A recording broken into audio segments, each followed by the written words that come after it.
अस्सलामुअलैकुम दोस्तों, उम्मीद है सब लोग खैर से बात करेंगे ओमान की चंद मजीद खबरों के बारे में। आज 28 जनवरी 2021 जुमेरात का दिन है। सुप्रीम कमेटी के रूल्स की वोलेशन करने पर 4 खारिजियों को गिरफ्तार किया गया और उनको जेल जुर्माने की सज़ा हुई है। उसके अलावा उनको डिपोर्ट कर दिया जाएगा। आप सबसे भी रिक्वेस्ट है कि गैदरिंग जो है मत करें।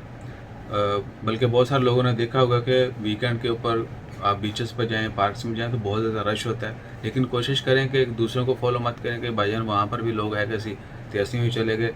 तो बुरा टाइम आते वक्त सिंपली के पता नहीं चलता है। हो सकता है आपके इर्द गिर्द लोग गैदर कर रहे हो, लेकिन जब आप जाएं तो आप पकड़े जाएं। तो कोशिश करें कि इज्तनाब करें, इंशाल्लाह खैर।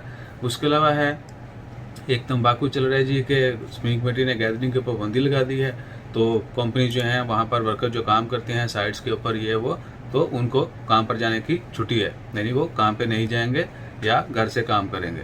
तो ऐसा कोई रूल नहीं है भाईजान। सुप्रीम कमेटी ने सिर्फ जो इवेंट्स हैं या जो भी प्राइवेट और जो गेट टुगेदर होता है या ग्रुपिंग होती है कुछ भी, उन तमाम के ऊपर पाबंदी लगाई है, ना कि काम पर। काम पर जो भी जैसे चल रहा है वो वैसा ही चलेगा, लेकिन आप SOPs को फॉलो करते रहें। अपना ख्याल रखें, दुआओं में याद रखें। जज़ाकल्लाह, अल्लाह हाफिज़।